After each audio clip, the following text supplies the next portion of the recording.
Bonjour à tous, bienvenue dans cette nouvelle session de l'Académie 3h18 dédiée au choix du statut par rapport à votre activité, par rapport à vos choix personnels. Et j'ai le plaisir d'accueillir Damien. Bonjour Damien. Bonjour Marc et bonjour à tous. Bienvenue. Ravi de t'accueillir. Ça va être à toi de nous présenter ce que tu as préparé. Tu fais partie de l'expertcomptable.com. Tu peux peut-être rapidement te présenter? Oui, alors moi c'est Damien. Ça fait une dizaine d'années, un peu plus de 10 ans que je suis chez l'expertcomptable.com et aujourd'hui j'accompagne les personnes qui veulent se lancer dans leur activité sur leur choix de statut jusqu'à vraiment la création de la société. Donc on fait vraiment le point global sur quel statut est le plus intéressant pour la personne. Donc, je fais ça depuis maintenant une dizaine d'années chez l'expertcomptable.com, donc je maîtrise plutôt bien le sujet. Bon, bah super. Donc, on a préparé aujourd'hui une intervention qui, je pense, va intéresser beaucoup des membres du réseau pour plusieurs raisons. La première, c'est que pour pouvoir travailler dans le réseau 3h18, il faut être indépendant ou en portage salarial, mais la plupart du temps, c'est un statut d'indépendant. Et vous allez voir qu'il y a des choix avec des avantages, des inconvénients à chaque situation, que votre considération personnelle est à rentrer en ligne de compte dans les décisions qui sont à prendre. Ça n'est pas qu'un choix professionnel. Et justement, Damien va vous expliquer tout ça, comme il est en charge de ce sujet chez l'expertcomptable.com. Il a forcément beaucoup de cas pratiques. Donc, Damien, je te laisse la parole. Et puis, vous pouvez poser des questions soit dans le chat, auquel cas ce sont des questions publiques, soit dans le module questions qui est en bas à droite, auquel cas ce sont des questions privées et que personne ne voit, mais ça ne nous empêchera pas éventuellement, avec votre accord, de les poser. Donc, n'hésitez pas à interagir directement avec nous. Ce live sera enregistré, comme toutes les sessions de l'Académie 3h18, et vous aurez l'occasion, vous êtes très nombreux à regarder les replays, vous serez donc en situation de pouvoir regarder tranquillement dans votre canapé un soir Damien qui vous exposera et qui va commencer maintenant l'ensemble des réponses à vos questions. Voilà, Damien, je te laisse la parole. Merci beaucoup Marc. Juste avant de commencer, est-ce qu'on peut juste avoir un petit message de la part de tous les participants pour être sûr que vous nous entendez bien, que vous m'entendez bien déjà, un petit chat ou une petite remarque dans la partie questions comme ça, où je crois qu'il y a même la possibilité de mettre des emojis maintenant sur Livestorm, il me semble. Là, je vois qu'on a 6 participants. Je ne sais pas si d'autres personnes vont se connecter. Ouais, ça va arriver. Parfait. Voilà.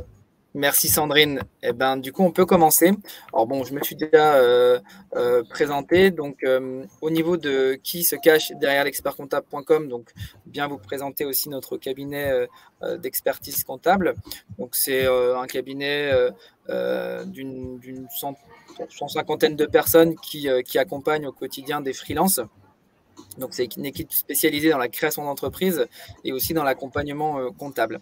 Donc, quand on parle de freelance, on parle surtout de personnes qui font des prestations de services intellectuels.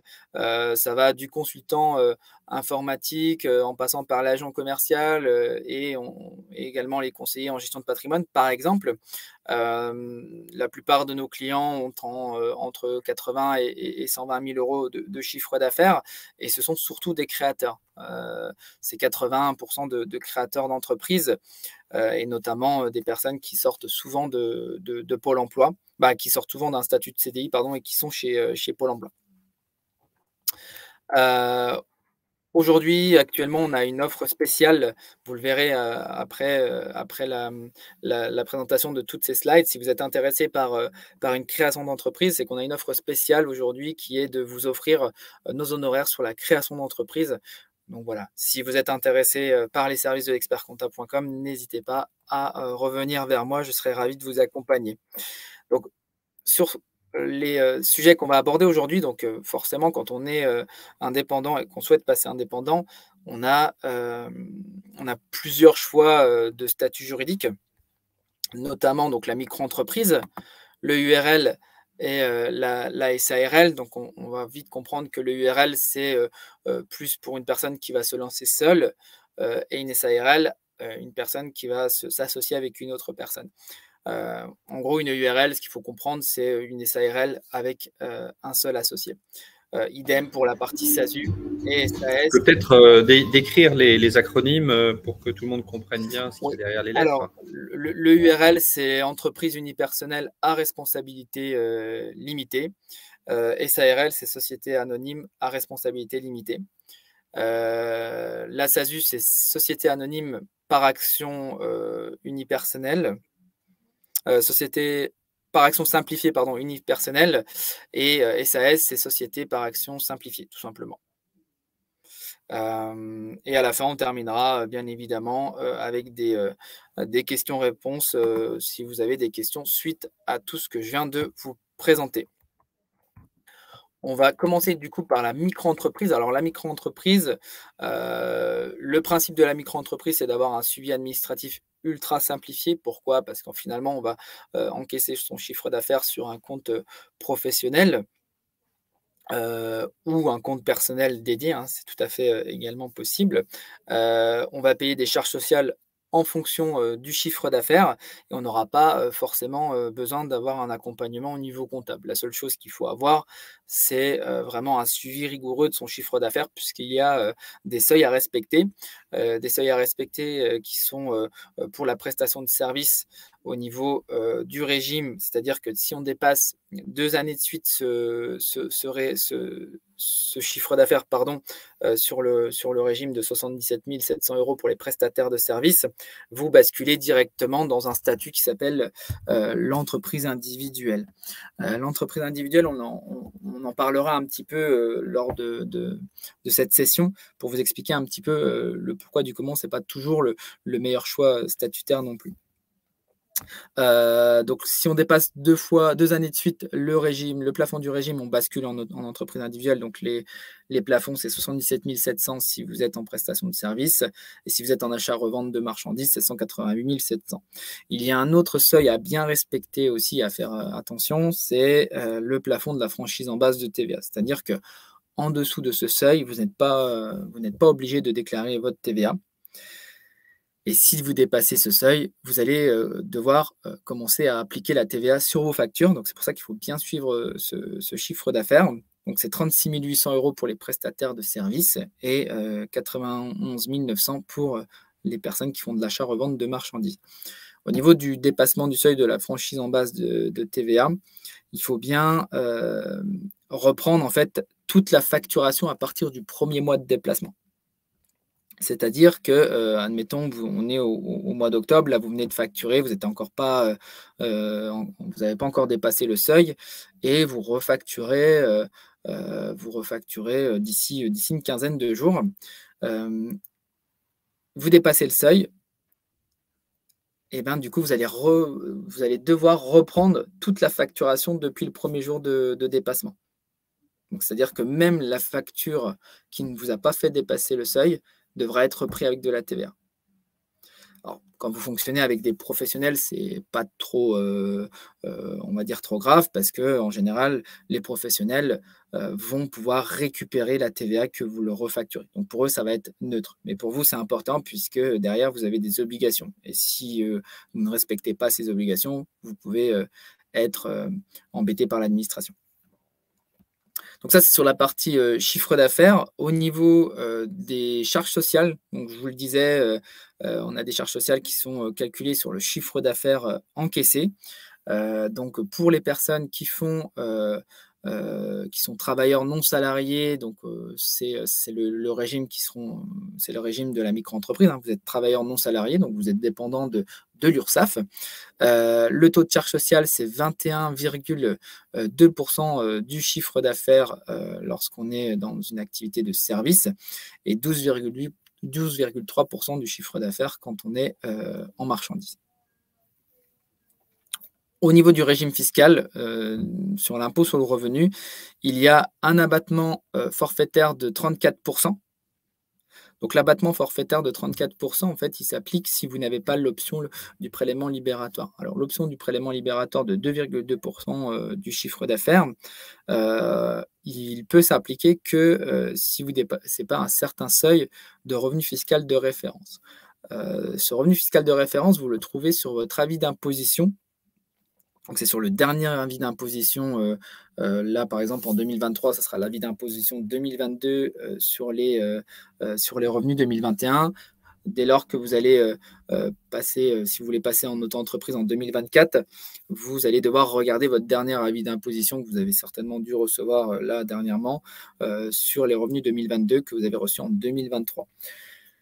Si vous êtes célibataire, en fait, le seuil à pas dépasser, c'est environ 27 000 euros. Donc, si vous êtes en dessous de 27 000 euros de revenu fiscal de référence, vous pouvez bénéficier du prélèvement libérateur de l'impôt sur le revenu. Il faut bien regarder ça, c'est sur la première page, je crois que c'est de mémoire en bas à droite, vous avez ce revenu fiscal de référence qui s'affiche. Donc, forcément, les seuils vont se multiplier en fonction du nombre de parts que vous avez. Si vous êtes marié sans enfant, vous allez faire ce seuil-là de 27 000 euros environ, x 2. Comme ça, vous avez un seuil à 54 000 euros. Si vous avez un enfant, si vous avez un 2,5, pardon, vous faites x 2,5. Donc, si vous avez bénéficié de ce prélèvement libératoire et que vous pouvez en bénéficier, admettons, l'année prochaine, il faudra refaire le point par rapport à votre nouvel avis d'imposition. En fait, l'administration, et c'est là où c'est important de suivre aussi son chiffre d'affaires et son revenu fiscal de référence, c'est que derrière, vous allez devoir suivre aussi si vous êtes encore éligible au prélèvement libératoire de l'impôt sur le revenu, puisque l'administration, elle, ne va jamais vous faire de vérification ou vous avertir. C'est vous qui devez dénoncer cette option-là. C'est-à-dire que si vous n'y avez pas droit, c'est à vous de faire la démarche auprès de l'administration, comme quoi vous n'y avez plus droit. Alors, vous allez certainement me dire, mais alors pourquoi faire cette démarche-là si l'administration ne vérifie pas? C'est juste que si un jour vous êtes amené à avoir un contrôle, et que l'administration s'aperçoit que vous n'avez pas fait la démarche, vous risquez bien évidemment des pénalités et des amendes par rapport au fait que vous n'ayez pas dénoncé cette option-là, pardon, que vous ne pouvez plus bénéficier puisque vous avez dépassé le revenu fiscal de référence. Donc du coup, quand on n'a plus ce prélèvement libérateur de 2,2% ou qu'on ne l'a jamais eu, en fait, on va avoir, quand on va déclarer son chiffre d'affaires au niveau de l'impôt sur le revenu, on va avoir un abattement forfaitaire de 34%. C'est-à-dire qu'au niveau de votre impôt sur le revenu, vous allez avoir 66% de votre chiffre d'affaires qui va être imposé sur la partie tranche d'imposition. Vous savez, les tranches qu'on a tous entre 0, 11, 30, 41 et 45%. Donc forcément, un gros chiffre d'affaires en auto-entreprise, même si on est, admettons, je parle de 100 000 euros, admettons, sur la première année de chiffre d'affaires, bah, vous allez être imposé sur 66 000 euros.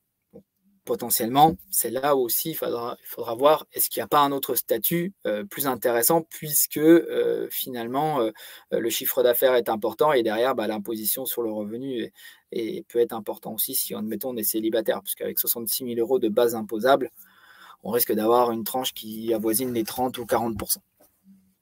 Ce qu'il faut aussi retenir, c'est qu'au niveau de l'auto-entreprise, au niveau du taux des charges sociales, c'est que la couverture sociale n'est pas toujours la plus intéressante. Il faut mettre en place des contrats complémentaires en place. Mais ces contrats complémentaires ne sont pas considérés comme une charge. Donc ça veut dire que potentiellement, si votre taux de charge lié à votre activité est important, vous risquez de payer de l'impôt sur le revenu et des charges sociales sur quelque chose que vous ne touchez pas. C'est pour ça que c'est important de faire un calcul bien précis de ce que vous avez comme charge également pour pouvoir comparer avec d'autres statuts comme le URL ou la SASU qu'on va voir dans les slides suivantes. Mais c'est important ce que tu viens de dire. Ça veut dire qu'une freelance aujourd'hui est capable de faire seule cette évaluation et cette comparaison? C'est difficile, il y a certaines personnes qui peuvent le faire, mais nous, on est là pour faire le calcul et la simulation avec nos clients ou nos futurs clients.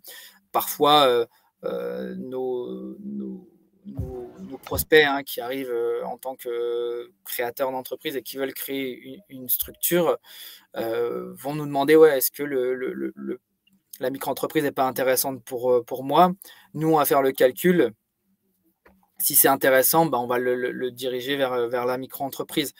Maintenant, souvent, ces personnes-là ont un faible chiffre d'affaires, veulent tester leur activité ou ils ont l'option prélèvement libératoire, puisqu'à partir du moment où vous avez le prélèvement libératoire qui est OK, c'est le plus intéressant pour démarrer en tout cas.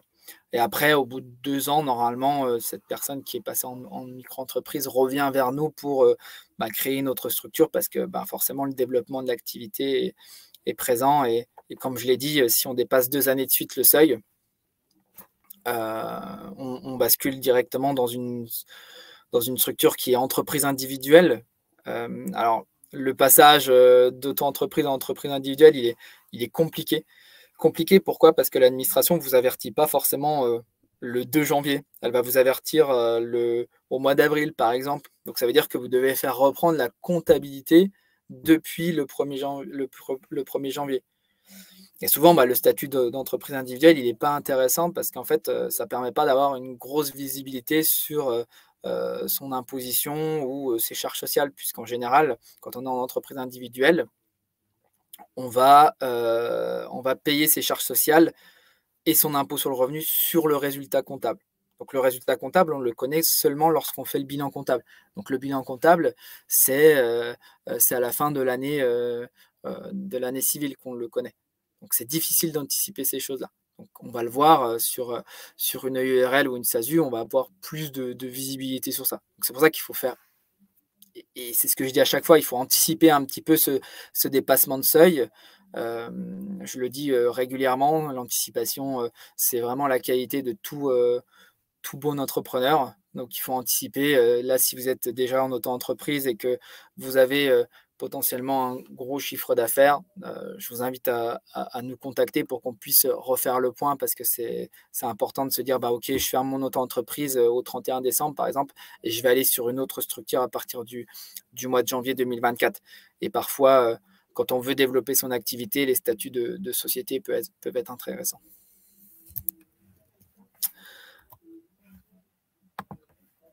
Donc, un petit récapitulatif sur la micro-entreprise. Donc, les avantages, c'est forcément une inscription rapide et simple. Vous allez sur le site auto-entrepreneur.ursaf.fr. Vous créez votre entreprise, ça se fait en 2 minutes.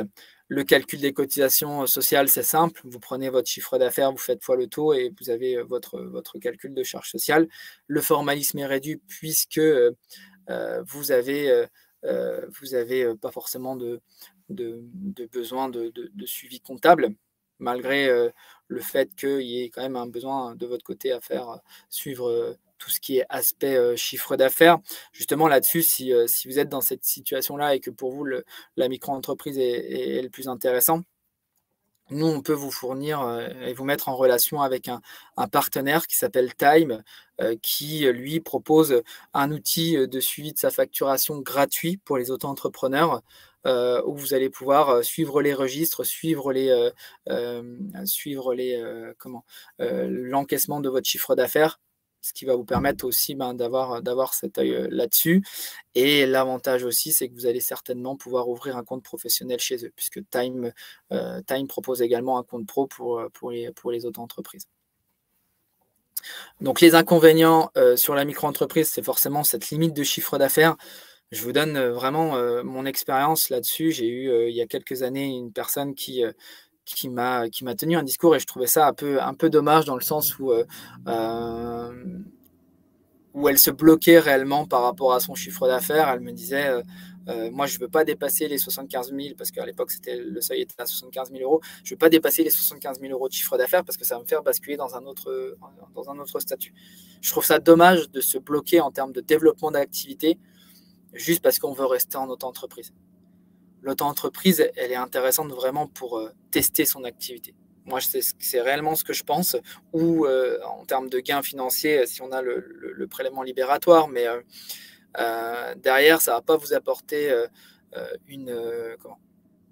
une couverture sociale adéquate, ou alors il va falloir mettre en place des contrats prévoyance qui vont être finalement pas déduits de votre chiffre d'affaires. On pourra les déduire dans les autres statuts juridiques. Vous n'avez pas de protection du patrimoine, ça c'est important aussi de le savoir. C'est que si vous êtes amené à avoir des dettes dans votre activité, ben on va pouvoir venir vous chercher sur votre patrimoine personnel. Alors, hors, bien évidemment, maison, résidence principale, pardon. Donc, c'est quand même risqué, j'ai envie de dire. Et la dernière chose, c'est que vous n'avez pas de frais déductibles. Donc, il n'y a pas d'optimisation possible quand on est en auto-entreprise. Quand on a une société, on peut se permettre de faire passer des choses qui, à la fois, nous fait gagner en pouvoir d'achat, donc en revenus complémentaires au salaire que l'on peut avoir ou aux revenus extérieurs que l'on peut avoir. Mais en auto-entreprise, ce n'est pas le cas. Est-ce qu'il y a des questions sur cette partie auto-entreprise? Est-ce que c'est clair sur cette partie-là pour vous? Est-ce que il y a des choses que vous n'avez pas forcément compris suite à mon explication et que vous voudriez qu'on revoie? Je crois que c'est vraiment le cas le plus courant dans le réseau 3h18. On va avoir beaucoup de gens qui vont être intéressés par l'explication que tu viens de donner et surtout les bénéfices.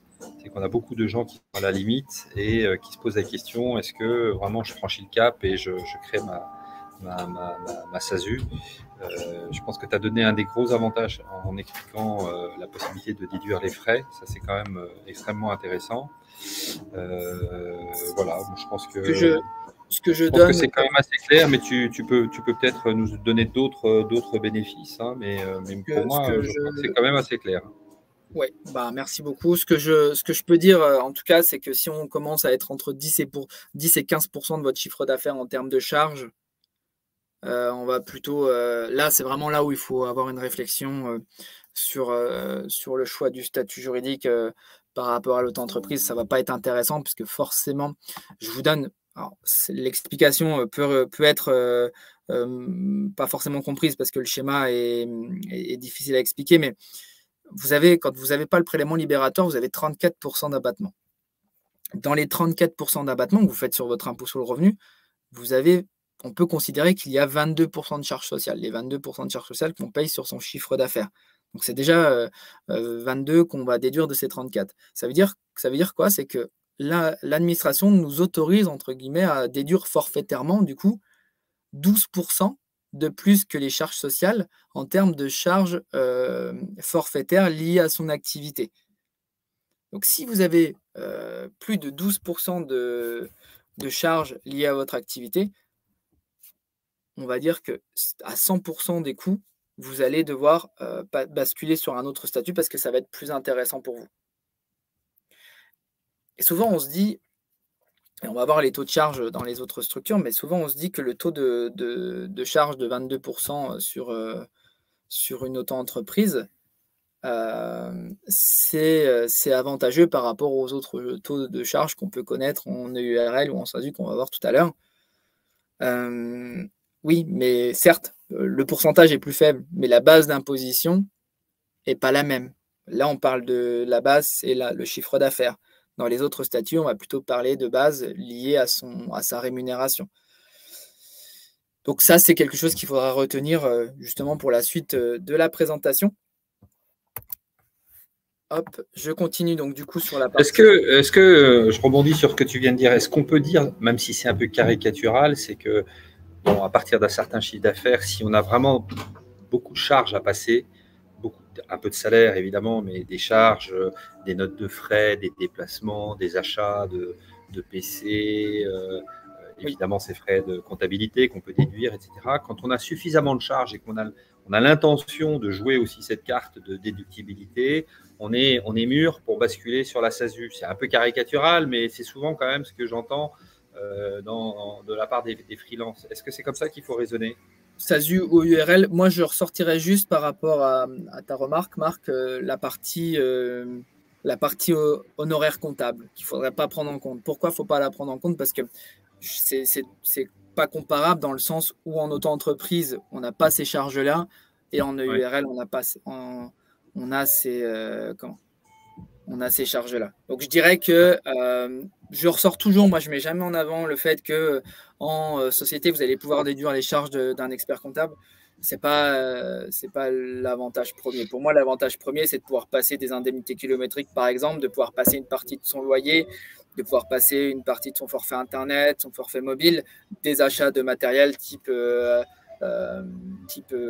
ordinateur, tablette, etc., etc. Donc, c'est vraiment là-dessus que ça va se jouer, pas sur les honoraires comptables. Mais après, le choix entre SASU et EURL, on va le voir. Moi, je vais vous donner des tips pour savoir à peu près dans quelle situation il sera plus intéressant pour vous. Mais après, on est d'accord qu'à partir du moment où on a beaucoup de charges, déduire des charges, on est mûr pour aller Ouais, c'est clair. une société. Et je dirais que à partir de. Alors, moi, je pars du principe que si vous avez 10 000 euros de chiffre d'affaires, que vous prévoyez un chiffre d'affaires qui est très faible, on est d'accord que ça ne sert à rien de créer une société parce que vous allez plus. J'ai justement eu le cas il y a une semaine. C'est si vous avez 10 000 euros de chiffre d'affaires, vous allez plus avoir de charges et d'impôts en société, notamment pour la création et si ça ne marche pas, la fermeture, que d'être en auto-entreprise. Je pars du principe qu'à partir du moment où on est entre 30 et 40 000 euros de chiffre d'affaires, on peut vraiment se poser la question de vraiment être en société. Même, et après, l'intérêt, c'est aussi de voir si vous avez le prélèvement libératoire de l'impôt sur le revenu. Ça, c'est des choses sur lesquelles on peut faire le point. Du coup, quand on est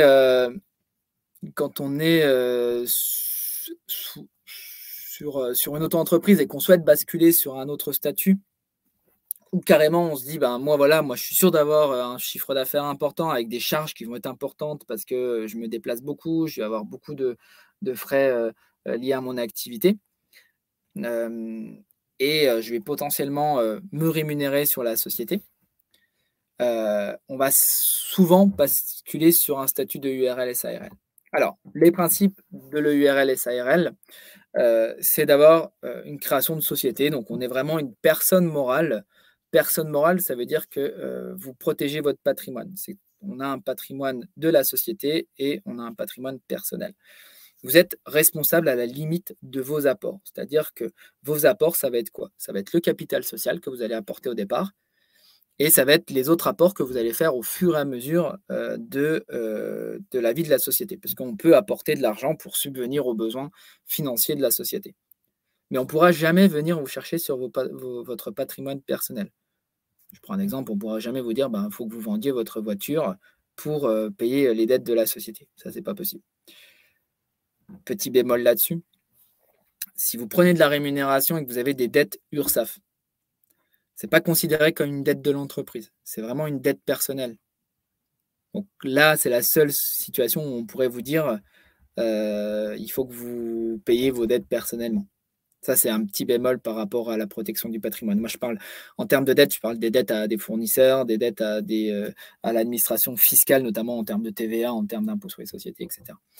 C'est pour ça qu'il faut bien être accompagné par un expert comptable pour que vous ayez le moins de soucis possible par rapport à ces règlements-là. C'est important parce que derrière, forcément, si vous êtes en défaut de gestion, derrière, on peut vous dire vous êtes en liquidation judiciaire et ce que ça entraîne, forcément, c'est une interdiction de gérer pour la suite. Donc voilà, il faut quand même bien anticiper les choses et l'importance d'avoir un suivi comptable, et je le mets dans le point 4, c'est avoir accès à des conseils de professionnels qui ont l'habitude de gérer ça et qui permettent en fait d'éviter en général tout défaut de gestion. On n'a pas de limite de chiffre d'affaires en EURL, souvent, ou SARL. Souvent, c'est un peu ce qu'on me dit comme remarque, c'est moi, je veux passer en SASU parce qu'en EURL, on a une limite de chiffre d'affaires. Non, en fait, dans les deux cas, vous n'aurez aucune limite de chiffre d'affaires. Vous pouvez faire 1 million de chiffre d'affaires, vous pouvez être en EURL avec 1 million de chiffre d'affaires. Ça ne pose pas de problème. Le régime social, vous êtes toujours travailleur non salarié, sauf que c'est un régime différent de l'auto-entreprise. L'auto-entreprise, on est sur un régime travailleur non salarié simplifié. Là, on est sur un régime travailleur non salarié réel, c'est-à-dire qu'on va payer vos charges sociales liées à votre rémunération. Alors, les avantages, je l'ai dit, donc c'est protection du patrimoine. et un coût de cotisation sociale qui est calculé sur la rémunération du dirigeant, qui est modéré du fait du statut de travailleur non salarié. Alors, c'est là où on va avoir une petite différence avec la SASU et on va le voir tout à l'heure. C'est qu'on a un taux de charge qui est inférieur à la SASU, mais on a une couverture sociale qui est moins importante que lorsqu'on est en SASU. Donc c'est pour ça que quand on est en EURL et SARL et qu'on est gérant majoritaire et qu'on cotise sur la partie TNS, donc travailleurs non salariés, il faut mettre en place des contrats mutuels, contrats prévoyance et contrats retraite. C'est ce que je mets, comme en contrat Madelin. Parce que ces contrats-là, contrairement à ce que je disais tout à l'heure en auto-entreprise, vont être déductibles de la comptabilité de votre société. Et ça va vous rapporter des droits supplémentaires au niveau de la retraite, de vous accorder une meilleure prévoyance.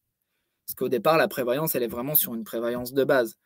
Si, admettons, vous avez de la rémunération à hauteur de 60 ou 80 000 euros, la prévoyance, si vous ne mettez pas de contrat en place, la prévoyance de base, elle ne va pas vous couvrir jusqu'à 80 000 euros.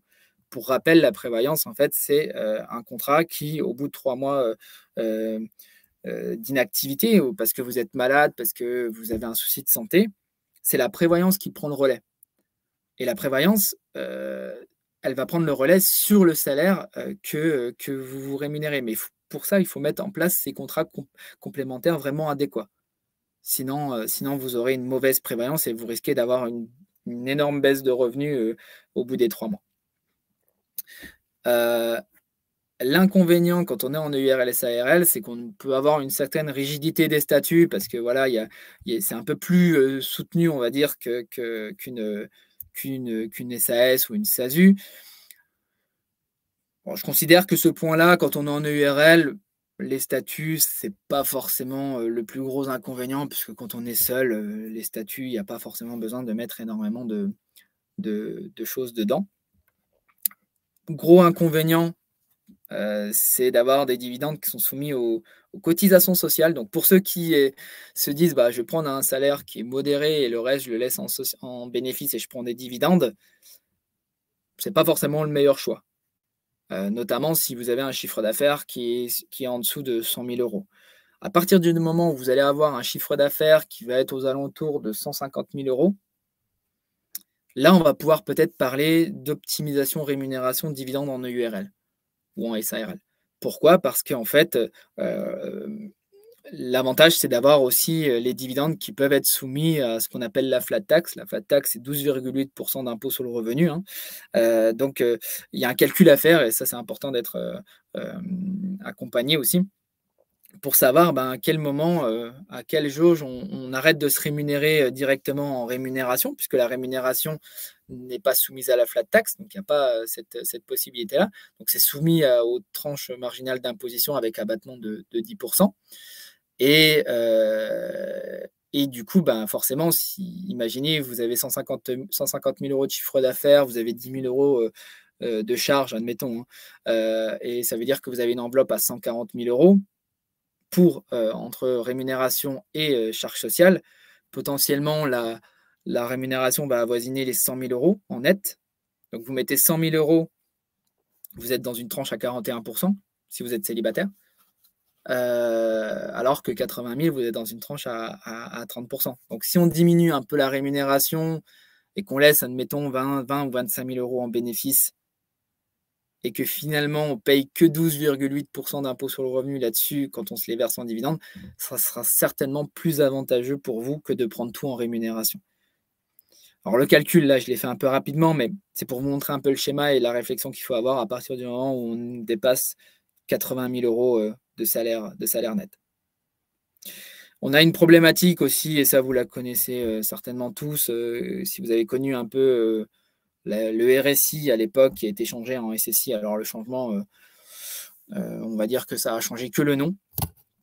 Mais si vous êtes seul à gérer cette partie-là, on peut avoir des problématiques liées au statut travailleur non salarié du fait de la sécurité sociale des indépendants qui parfois, il faut se le dire, n'applique pas forcément toujours les bonnes choses. Mais encore une fois, avec notre accompagnement, nous, on fait toujours le point sur ce qui est calculé, puisqu'en fait, la méthode de calcul, je vous l'explique pour ceux qui ne l'ont pas, en fait, et il y a un exemple qui est très simple, c'est souvent, je prends cet exemple-là, c'est que pour le calcul des cotisations sociales, bon, on se base sur la rémunération, bien évidemment, comme je vous l'ai dit, mais au départ, quand vous commencez en EURL ou SARL, vous allez avoir un montant forfaitaire qui va être calculé. Donc, ce montant forfaitaire, en fait, il va être appliqué soit par, c'est vous qui allez choisir, hein, soit par trimestre, vous allez payer par trimestre ou par mois. Et en fait, l'exemple qu'on peut prendre en parallèle, c'est l'exemple d'EDF. En fait, quand vous arrivez dans une habitation, vous avez EDF qui vous calcule, on va dire, plus ou moins bien votre mensualité. Souvent, on va dire le moins bien au départ. Et au bout d'un an, vous régularisez en fonction de votre consommation réelle. Et après, les nouvelles mensualités sont mises à jour. Bah, avec la sécurité sociale des indépendants, c'est la même chose. C'est qu'au départ, vous avez un montant forfaitaire. Et ensuite, au bout d'un an, c'est recalculé en fonction de la réelle prise de rémunération. Et suite à ça, vous avez les mensualités qui sont mises à jour. Et les mensualités sont mises à jour et ainsi de suite. Vous payez des cotisations sociales pour l'année en cours pour ensuite remettre à jour et repayer une régularisation au bout d'un an. Donc, le URL et la SARL, si on résume, en gros, ça convient à des personnes qui ont un besoin de rémunération. Des personnes qui n'ont pas de problème de santé, ça c'est important aussi de le dire, parce qu'une personne qui a des problèmes de santé, je vous l'ai expliqué tout à l'heure, c'est que si vous avez des problèmes de santé, alors c'est des problèmes de santé importants, je sais pas, par exemple, vous avez eu des antécédents, un AVC, bon, pas des trucs très joyeux, hein, mais demain, si vous voulez créer une société, le fait d'être en EURL, vous allez devoir mettre ces contrats complémentaires en place, contrats complémentaires qui sont soumis à test de santé et questionnaires de santé, donc prise de sang et tout ça. Et donc, si finalement vous avez des soucis de santé, soit les contrats vont coûter très cher, soit on va vous dire, non, on ne peut pas vous assurer. Donc, pas de couverture sociale. Donc, difficile d'être en EURL à ce niveau-là. Donc, évitons l'EURL quand on a des problèmes de santé. Et quand on est en fin de carrière aussi, quelqu'un qui a 55, 56, 57 ans, on ne va pas forcément lui conseiller l'EURL puisqu'on va dire que ses 25 meilleures années sont derrière lui. Du coup, aucun intérêt à cotiser, on va dire, au taquet sur la retraite puisque ça ne va pas changer sa retraite malheureusement. Du coup, on va plutôt conseiller la SASU et de faire un peu un mix au niveau de la rémunération pour au moins valider ces 4 trimestres de retraite et derrière potentiellement prendre des dividendes ou faire de l'investissement dans un PER. Voilà, c'est des choses qu'on peut mettre en place aussi. On a justement au sein de nos équipes chez l'expertcomptable.com des personnes qui sont spécialisées dans le domaine de la protection sociale qui peuvent vous aiguiller sur la partie retraite notamment. Donc ça, comment se calcule un petit peu, ça je vous laisse prendre connaissance, mais comment se calcule un bénéfice en EURL? On a le chiffre d'affaires, moins les charges, moins la rémunération du dirigeant, moins les cotisations sociales. Donc le taux de charge sociale, c'est 45% sur le salaire net, sur la rémunération. On parle de rémunération en EURL. Ça vous donne un résultat fiscal. Vous payez 15% d'impôt sur les sociétés jusqu'à 42 500 € de bénéfices. Et au-delà de 42 500, vous passez à 25%. Ce bénéfice-là, soit vous le prenez en dividende, soit vous le laissez dans la société. On l'a dit, la prise de dividende entraîne 45% de charges sociales sur le montant et 12,8% maximum d'impôt sur le revenu. Je parle des 45%, c'est sur la partie supérieure à 10% du capital. Bon, en général, quand on crée une société, URL, SARL, dans la prestation de services, 90% de nos clients créent une société avec 1 000 € de capital. Je vous laisse faire le calcul de 10%, ça fait que 100 € soumis au même taux qu'une SASU, donc c'est-à-dire 17,2% de prélèvements sociaux et 12,8% d'impôt sur le revenu. Donc, on va dire que c'est non significatif dans l'exemple. Maintenant, il y a une époque, j'avais un client qui avait mis 110 000 € de chiffre, 110 000 € de capital. Ça, c'est à vous de voir ce que vous pouvez mettre en capital, mais voilà, ça peut générer 11 000 euros en EURL de dividendes soumis comme en SASU, donc plutôt intéressant. Est-ce que c'est clair sur cette partie-là? Des questions sur… Moi, je pense que c'est très clair. On voit bien le schéma et ce sera intéressant de pouvoir comparer avec celui que tu vas présenter maintenant, qui est, je pense, le plus courant. Le plus courant, et j'expliquerai aussi souvent dans quel cas on va utiliser la SASU. Donc, la SASU, le principe, on ne va pas changer grand-chose par rapport à l'EURL. Création d'une société personne morale. Donc la personne morale, c'est comme je disais, on protège le patrimoine, donc ça ne change pas là-dessus. Il n'y a pas de limite de chiffre d'affaires comme en EURL. Il y a toujours besoin d'un suivi comptable, donc les 4 premiers points ne changent pas par rapport à l'EURL. Ce qui va changer, c'est la partie sociale. C'est vraiment la partie du régime social où on est assimilé salarié.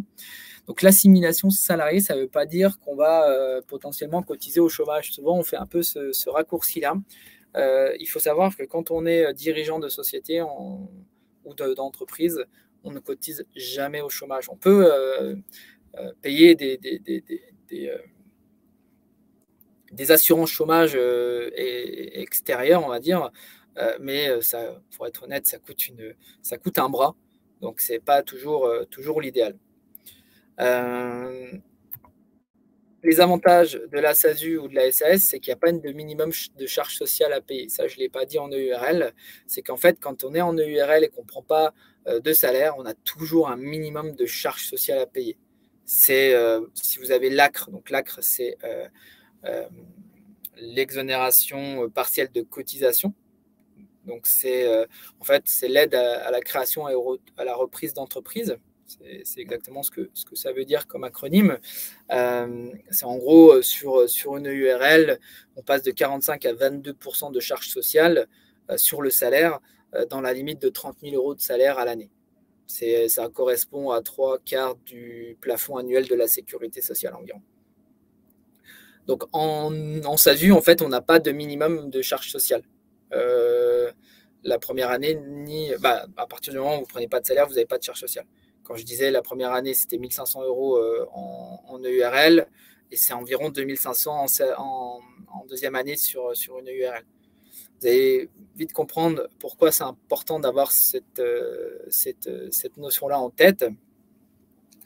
Parce que, en fait, si jamais vous sortez d'un statut de CDI ou d'un statut de portage salarial et que vous avez négocié une rupture conventionnelle ou une démission reconversion, vous allez pouvoir bénéficier du chômage, de l'aide au retour à l'emploi, de l'ARE.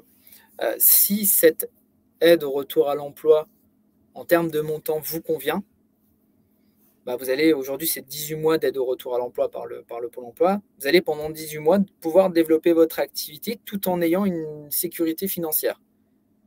Et forcément, le statut qui va être le plus approprié à ce moment-là, ça va plutôt être la SASU, puisqu'on ne va pas prendre de salaire, parce que sinon, ça va jouer sur notre Pôle emploi.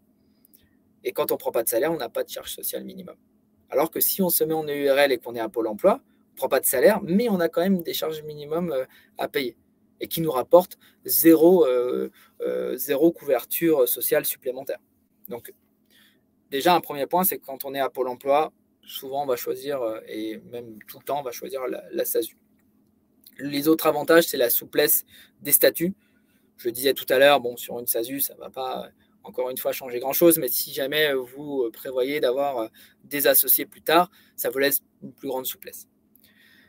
On a des dividendes qui sont non soumis à cotisation sociale, donc non soumis à 75%, puisque en charge sociale, en cotisation sociale, en SASU, c'est 75% de notre salaire net.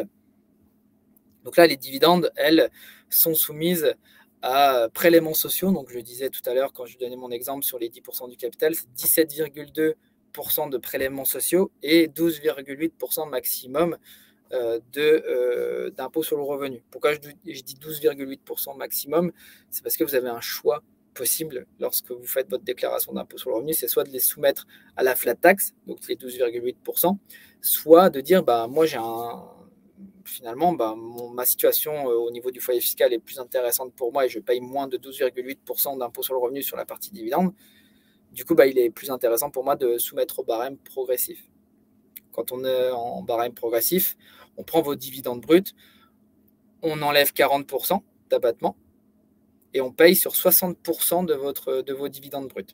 Au niveau de la flat tax, on fait 0% d'abattement. Donc ça, c'est un calcul que vous faites chaque année.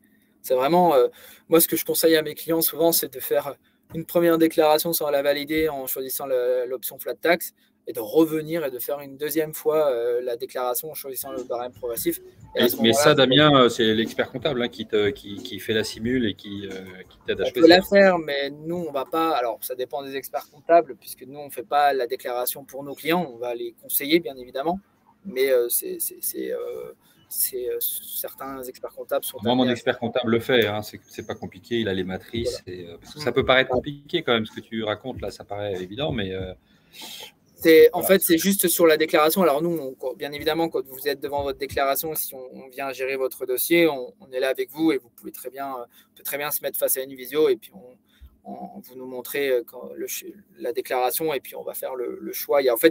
Entre le choix entre la flat tax et le barème progressif, c'est juste une case à cocher, à décocher. Mais après, vous prenez la situation. Il faut donner l'expert comptable le taux marginal d'imposition dans lequel on se trouve. Et puis, du coup, on peut faire le choix. Donc, si on se trouve dans un taux marginal de 30%, 100% des cas, vous aurez la flat tax qui sera un peu plus intéressant. Maintenant, si vous êtes au début de la tranche à 11% ou au milieu de la tranche à 11%, potentiellement, le barème progressif pourrait être intéressant. Tout dépend aussi du montant des dividendes aussi. Donc voilà, ça c'est vraiment aussi une aide au calcul qu'on peut faire également. Les inconvénients, le coût de création est potentiellement plus élevé si le créateur veut personnaliser ses statuts, puisqu'on peut personnaliser ses statuts, mais c'est plus élevé. Bon. Encore une fois, dans une SASU, nous, lorsqu'on crée une SASU auprès de nos clients, c'est vraiment des statuts types et qui permettent largement de pouvoir respecter vraiment toutes les règles en termes de succession, etc. Après, si vous avez des choses à changer, forcément, ça va vous coûter de l'argent supplémentaire. Coût des cotisations sociales qui sont liées au statut assimilé salarié, donc je le disais, 75% de son salaire net versus 45% URL, c'est ce que je disais, la petite différence de 30%. Ça convient en fait aux personnes qui ont un revenu parallèle à son activité, CDI ou chômage. Si vous êtes en CDI ou au chômage, on va plutôt préconiser la partie SASU. Pourquoi ? Parce que finalement, ça ne sert à rien d'augmenter son salaire puisqu'on est déjà couvert finalement par un autre revenu. Donc, c'est pour ça que c'est plus intéressant de prendre des dividendes quand on a une autre source de revenus. Donc, en autre source de revenus, ça va être aussi quelqu'un qui a la retraite. Quelqu'un qui a la retraite, on ne va jamais lui conseiller d'être en EURL, on va plus lui conseiller d'être en SASU. C'est optimal lorsqu'on approche de la retraite, puisqu'on va pouvoir finalement juste faire la rémunération minimum pour valider ces 4 trimestres de retraite. Et derrière, une fois la retraite acquise, de rester en SASU et de pouvoir finalement prendre des dividendes. Et je le disais encore une fois tout à l'heure, s'il y a un problème de santé, le besoin en couverture sociale est important. Là, il n'y a pas de test de santé puisque la prévoyance est une prévoyance obligatoire. Donc, on met en place de manière automatique. Donc, c'est des choses qui sont ultra importantes si vous êtes dans ce cas-là de soucis de santé un peu particuliers. Au niveau du schéma pour le calcul du bénéfice, donc le chiffre d'affaires moins les charges, ça ne change pas. Donc, c'est vraiment au niveau social où on va avoir une grosse différence entre les deux, entre SASU et URL, où la rémunération, on va payer 75% de charges sociales sur la rémunération, ce qui nous amène à un résultat fiscal. Et vous le voyez, les taux d'impôt sur les sociétés est identique à l'EURL. Ça nous amène un bénéfice ou un déficit. Bon, en général, dans une activité de prestation de service, on est souvent en bénéfice. La prise de dividende, là, je l'ai expliqué tout à l'heure, donc 30% maximum. Et ou soit vous laissez en société et là potentiellement il y a peut-être des sujets d'optimisation si vous souhaitez investir dans de l'immobilier par exemple si jamais vous avez des gros bénéfices. Ça, c'est des choses qu'on peut aborder aussi avec des spécialistes au sein de l'expertcomptable.com, puisqu'on a des spécialistes qui vous donnent aussi, qui font des études sur l'aspect purement immobilier. Est-ce qu'il faut créer une holding, une SCI, aller un peu sur le revenu, aller un peu sur les sociétés. Voilà, ça, c'est tous des sujets qu'on peut aborder au quotidien avec nos clients, mais par rapport à l'offre que je vais vous présenter, c'est quelque chose qui est en supplément. Donc, quelques pistes pour se décider, si vous êtes dans une réflexion entre EURL et SASU. Le statut social, donc TNS ou assimilé salarié. La protection sociale, vous voyez, c'est la même chose. En optimisation fiscale, vous êtes sur des optimisations possibles dans les deux. Donc là, il y a vraiment des choses à faire en termes de charges. On voit que vous êtes à un taux différent. Il y a 30 points de différence au niveau du taux de cotisation. Donc en fait, le calcul, quand on se dit pourquoi, ok, j'ai peut-être un taux intéressant, j'ai une meilleure couverture sociale en SASU. Pourquoi, quand on prend du salaire, est-ce qu'il n'est pas mieux d'être en SASU? En fait, c'est ce que je disais tout à l'heure, c'est que si, admettons, prenons un exemple très simple, si vous versez 100 000 euros de rémunération, en EURL, vous allez avoir 45% de charges sociales. Donc, ça veut dire un coût global de 145 000 euros. En SASU, ça va vous amener à un coût global de 175 000 euros. Donc, on a 30 000 euros de différence entre les deux. Si vous mettez en place des contrats complémentaires, je peux vous assurer que vous n'aurez jamais 30 000 euros de contrats complémentaires à mettre en place pour avoir une bonne couverture sociale et avoir une couverture qui soit similaire à celle de la SASU. C'est pour ça que c'est plus intéressant d'être en EURL à partir du moment où on veut faire de la rémunération et prioriser la rémunération. La protection sociale, on est non cadre et on est cadre en SASU, mais ça, aujourd'hui, ça n'impacte pas beaucoup de choses. Le versement de dividendes, c'est possible avec 45% de cotisation et possible avec 17,2% de prélèvements sociaux. Vous l'aurez compris, vraiment, votre situation personnelle est la plus importante pour décider du statut juridique. C'est pour ça qu'il faut faire le point, faire des simulations aussi, parce que forcément, le foyer fiscal joue. Dans tout ça. Souvent, on a cette réflexion-là de dire moi, mon pote fait telle ou telle activité comme moi et du coup, est créé en SASU et moi, je veux faire pareil. Et souvent, on va se rendre compte que finalement, c'est pas la même situation et du coup, on se trompe un peu sur le choix du statut et c'est déjà arrivé que des personnes doivent changer de statut parce que le choix au départ n'était pas le plus judicieux. Donc, en résumé, ce que je dis, c'est à chaque profil un statut adapté. Vous voulez tester votre business, vous réalisez un petit chiffre d'affaires, vous avez peu de charges chez la micro-entreprise. Vous avez un besoin de rémunération, vous n'avez pas de problème de santé, vous n'êtes pas en fin de carrière, vous avez des charges, il faut créer une URL ou une SARL. Vous avez un revenu parallèle, vous approchez de la retraite, vous avez un problème de santé et vous avez des charges. C'est important de créer une SASU. Or, je reviens sur le « et vous avez des charges ». Si vous avez un problème de santé et que vous n'avez pas de charges, n'allez pas sur une micro-entreprise. Allez vraiment sur la SASU pour être sûr d'être bien couvert. Parce que l'auto-entreprise, c'est en termes de couverture sociale, c'est encore moins évident que le URL.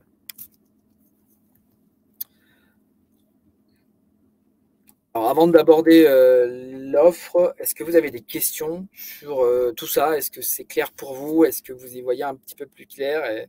Et surtout, est-ce que j'ai pu apporter des éléments de réponse à vos questions? Moi, j'ai une question qui m'a été posée. C'est à partir de combien de temps, tu as parlé des seuils, mais à partir de combien de temps il faut s'y prendre? C'est-à-dire, est-ce que c'est quand on en a dépassé le seuil? Est-ce que c'est avant de le dépasser? Comment savoir finalement à quel moment on peut faire les démarches pour passer, par exemple, de micro-entrepreneur à SASU? SASU au URL, moi, ce que j'aime bien dire, c'est quand même que l'anticipation est importante. Et je le disais tout à l'heure, entre 30 ou 40 000 euros, à partir de 30 ou 40 000 euros de chiffre d'affaires, c'est important d'anticiper. Maintenant, on peut très bien anticiper, échanger et après, si on s'aperçoit que finalement, il faut rester encore 1 an, 2 ans en auto-entreprise, nous, on aura fait le conseil, on aura gardé le contact avec la personne pendant cette année et demie ou ces 2 ans. Et après, on se rappelle régulièrement pour voir comment se passe l'activité et voir s'il n'est pas intéressant de rebasculer en EURL ou en SASU. Maintenant, oui, c'est quand même bien de s'y prendre au minimum 3 mois avant, quoi. Vraiment, hein, si on sent qu'on va développer son activité, il faut faire les démarches 3 mois avant. J'ai eu là cette année, j'ai eu 2 cas où la personne n'a pas anticipé et a du coup a laissé traîner et a reçu des courriers de la part de l'administration comme quoi il était basculé en entreprise individuelle. Et ça, comme je vous l'ai dit, ça a été reçu en avril-mai. Quand on a refait le point avec ces personnes-là, on s'est aperçu qu'une personne avait le Pôle emploi, donc c'était plus intéressant pour elle la SASU.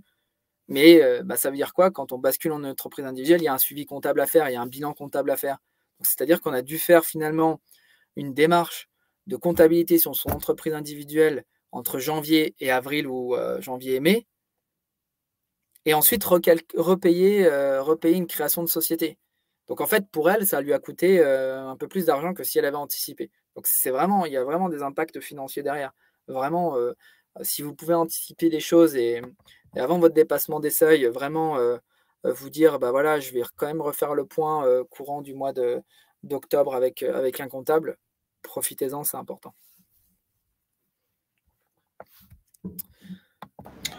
Super, on n'a pas de questions complémentaires, on a plutôt des gens qui nous disent que c'est très clair, donc c'est bon, tu peux poursuivre. Nickel, merci. Alors j'avais une personne qui demande si on veut assurer une succession. Bah, la succession, forcément, elle est plus. Alors ça, c'est vraiment un aspect vraiment très très juridique, hein. Ça, c'est plus avec un notaire qu'il faut le voir, mais pour avoir un peu de connaissances, et je ne veux pas non plus, voilà, il faut vraiment faire le point avec un notaire, mais en soi, il est plus intéressant c'est plus facile de faire de la succession avec une société, puisqu'on succède les parts, on ne succède pas un patrimoine. Et comme en auto-entreprise, on succède, on fait de la succession sur un patrimoine. Est-ce qu'il faut changer de statut dès la première année de dépassement du seuil? C'est le niveau de chiffre d'affaires, on n'est pas obligé, ça c'est clair. Maintenant, il faut faire le point. Disons, il faut voir quel est le plus avantageux pour vous. Est-ce qu'il est intéressant de faire le changement tout de suite ou se dire: «Est-ce que je change au bout de 2 ans?» Souvent, on se dit: «Bah non, j'ai 2 ans de possibilité de dépassement», mais peut-être que finalement, vous êtes en train de perdre de l'argent parce que vous payez énormément d'impôts sur le revenu ou de charges sociales sur des choses que vous ne touchez pas, parce que vous avez des charges fortes à côté. Donc, la règle de 2 ans de dépassement, elle est légale. Maintenant, il y a un choix qui peut être fait même dès la première année, même sans se dire: «Bah, je dépasse le seuil, j'ai 40 ou 50 000 € de chiffre d'affaires, je me sens que j'ai beaucoup de charges, peut-être que pour moi, c'est pas intéressant de rester en auto-entreprise». À ce moment-là, on ferme l'auto-entreprise et on rebascule en société. Oui, ça c'est simple. Damien, je suis obligé de faire un peu le gardien du temple, il nous reste 2 Oui. minutes. Pas de souci, je fais rapidement. Donc, créer sa société, comment faire? Donc, chez l'expertcomptable.com, on s'occupe de tout. On s'occupe du conseil sur le choix de statut juridique. Rédigez vos statuts, réalisez vos projets de statut en 48 heures. On vous avance les frais de tiers. Et il y a une assurance anti-rejet. Donc, aujourd'hui, comme je vous l'ai dit, on remise totalement cette offre-là à 249 € hors taxe. Reste à votre charge simplement les frais administratifs, annonce légale, frais de greffe et formaliste et notaire partenaire pour le dépôt du capital, ce qui représente environ 383 € hors taxe pour la création d'une société. Lorsqu'on dépasse les seuils, c'est les coûts, c'est frais légaux, c'est frais de tiers, greffe, annonce légale, environ 230 € TTC. Les coûts pour les changements de statut, hein. Donc, en fait, micro-entreprise vers société, on ferme l'auto-entreprise et on recrée une société, donc ça ne change pas forcément la donne. Donc, dans les 230 € TTC, c'est ce que je considérais dans les 383 € hors taxe. Les coûts pour changer de SASU vers EURL et inversement, on a la possibilité de changer de statut en cours de vie de société. De SASU vers EURL, il faut prévoir environ 1 200 € hors taxe. Et de URL à SASU, il faut prévoir 1 400 ou 1 500 € hors taxe, puisqu'on a besoin d'un commissaire à la transformation. Donc, c'est un commissaire au compte qui est considéré comme un commissaire à la transformation. Ouais, là, c'est indispensable. Ouais. Donc, voilà. Donc, je pense que les questions ont été posées. Au niveau de nos offres, donc notre offre est sans engagement. Je vous ai présenté l'offre de création, je ne reviens pas dessus, mais sur la partie comptable, on a 1 heure de conseil par mois que vous devez voir à l'année. Hein, c'est 12 heures de conseil que vous utilisez de la manière dont vous voulez. On s'occupe de tout, déclaration fiscale et comptable, TVA, bilan, liasse fiscale, CFE, impôt sur les sociétés, etc. Vous avez 2 applications mobiles qui sont mises à votre disposition. Elles sont également disponibles sur le web. C'est Time qui met ça à disposition, donc une application qui vous permet de faire votre facturation client et vos devis, et une autre qui vous permet de prendre en photo vos justificatifs de dépenses. Si vous êtes à Pôle emploi, on va vous fournir également les attestations et PV de non-rémunération. Donc ça va être important pour pouvoir toucher votre Pôle emploi. Et on réalise bien évidemment le compte de résultat et le bilan comptable. Et on vous fait le juridique annuel. C'est une obligation annuelle de déposer ces comptes auprès du greffe. Donc pour ça, si vous êtes sur un chiffre d'affaires inférieur à 100 000 €, vous êtes à 99 € hors taxes par mois. Et on rajoute 149 € hors taxes par an pour la partie juridique annuelle. Prévoyez 50 € de formaliste en plus pour la partie juridique annuelle, ce qui vous amène à 1 387 € annuels si vous êtes en dessous de 100 000 € de chiffre d'affaires. Au-delà de 100 000 € de chiffre d'affaires, rajoutez 20 € hors taxes par mois par palier de 50 000 €. Donc entre 100 et 150 000 €, vous rajoutez 20 € hors taxes supplémentaires. Si vous êtes entre 150 000 et 200 000 €, vous êtes à 40 € supplémentaires. Pour me contacter, vous pouvez prendre l'adresse, juste une petite coquille de la part de la partie marketing de chez nous. C'est pas Philibert, c'est Philbert. Vous enlevez le I entre le L et le B. Mais je vous refournirai la présentation. Je pense que Marc vous referez passer cette partie. Vous pouvez laisser nos coordonnées sur le site l'expertcomptable.com, on vous rappelle dans les 2 minutes, ou sur les réseaux sociaux, Facebook, Twitter, LinkedIn et Instagram. Vous pouvez nous suivre également. On sera ravis de vous accompagner chez expertcomptable.com si vous entrez bien évidemment dans les cibles clients, les cibles d'activité que l'on a, hein, prestataires de services intellectuels. Et je crois que Marc, vous avez d'autres partenaires sur les autres activités. Voilà, donc on a d'autres partenaires si vous cherchez pour vous, pour les clients sur lesquels vous êtes en mission pour 3h18, des experts comptables, on va dire au-delà de 5, 7, 10 salariés, digitalisés, avec du conseil. Donc il y a différents éléments qui permettent de structurer le prix. Hein. Il faut se méfier des prix parce que c'est facile de lancer des prix. Voilà, mais il y a aussi une notion de service qui est importante. Et puis, donc là, ce que je trouve vraiment intéressant pour le réseau, c'est que d'abord pour vous, en tant qu'intervenant, vous avez la possibilité de grimper dans la chaîne de valeur et d'avoir un très très bon interlocuteur qui saura vous accompagner pour votre première SASU.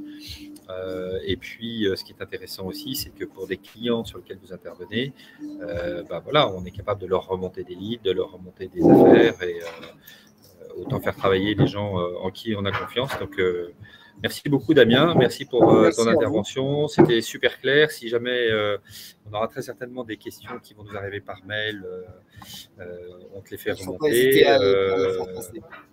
Voilà, exactement. Je vérifie si on a encore d'autres questions. Non, on n'a que des remerciements, donc c'est cool, c'est que j'ai été clair dans mes propos et voilà, ravi de pouvoir de vous avoir donné toutes ces informations. N'hésitez pas à revenir vers Marc ou vers moi directement si vous avez pris mes coordonnées. Je reste disponible malgré tout. Voilà, c'est Marlène plus exactement qui fait la coordination entre tout ça. Mais vous m'envoyez un mail ou à Gwenaël ou à Marlène si vous avez des sujets particuliers. On est là pour aider tous les membres du réseau. Donc, merci encore Damien. Et puis, à très bientôt, pour une nouvelle Académie 3h18. Je crois que les prochaines sessions vont concerner des sujets de gestion sur le rapprochement, sur le pilotage de la trésorerie. Donc voilà, restez connectés, vous serez invités à une prochaine session de l'Académie 3h18. Merci encore Damien. Merci à vous Marc, passez à tous une bonne journée. À bientôt, au revoir. Au revoir.